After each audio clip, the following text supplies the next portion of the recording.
Thank you. Thank you, Foreign Minister. Thank you for your remarks and thank you for receiving me at the Ministry of Foreign Affairs for a very comprehensive discussion and overview of our bilateral relations.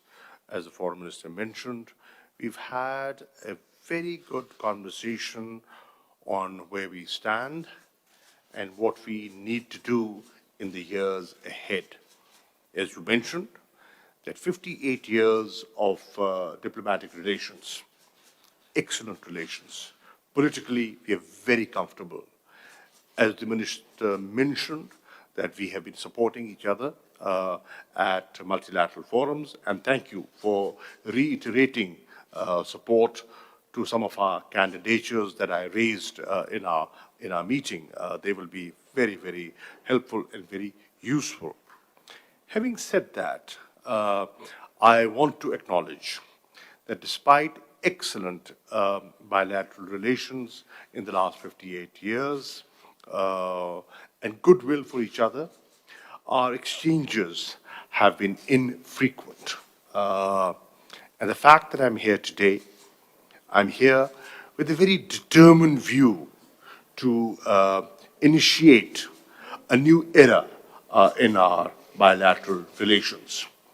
I see a lot of promise, I see a lot of opportunity in the years ahead, and this meeting, this bilateral visit, in my view, will set the tone for a new era of our bilateral relations. And thank you for agreeing to hold the bilateral political consultations.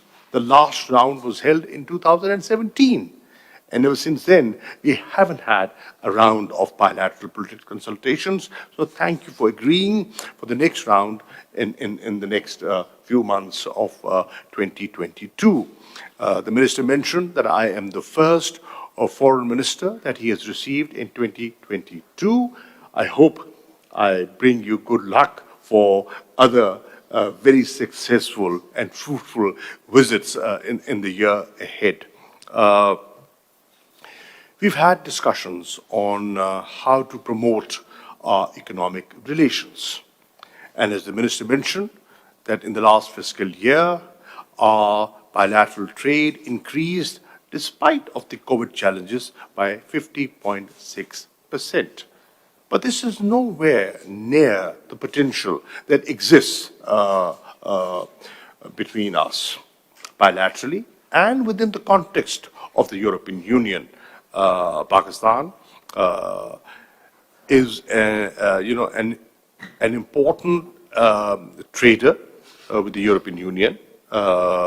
We have an important relationship with the European Union, and you are an important member of the European Union.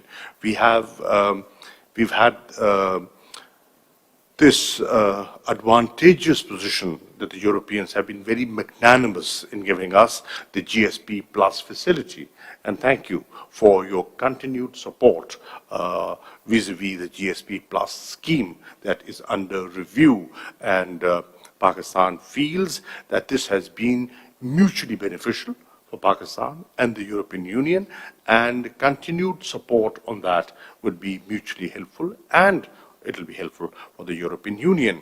And the fact that today we have been able to sign an agreement between the chambers that will facilitate new openings for B2B contacts at the corporate level in the private sector. The private sector is and will be the driving force between our economic relations. And I shared with the Foreign Minister the opportunities Romanians have in not just promoting bilateral trade with Pakistan, by making Pakistan a hub of re-export into Central Asia and new markets that are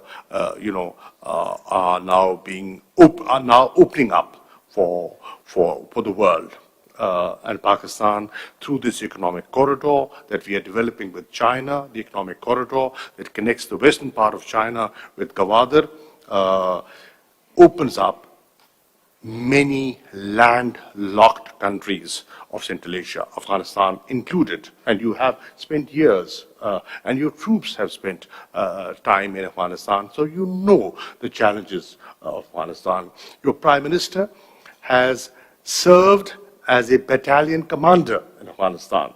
So, and has been, to the border areas of Afghanistan and Pakistan and understands how challenging the situation has been, and also understands the opportunities that will accrue when there's peace and stability within Afghanistan. Obviously, we will discuss at lunch the regional situation, the Afghan situation.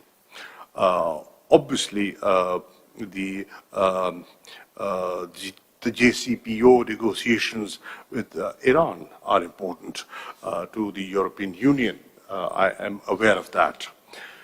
And our relations with China and the role of China, the developing economy of China, and the competitive environment that is growing also is of interest and concern to Pakistan and the European Union. How do we ease the growing tensions, and how do we avoid slipping into the sort of the Cold War tensions that we've all experienced? I will also share with the Foreign Minister later. I am aware of the fact that the Romanians have been very sensitive about human rights, and rightly so.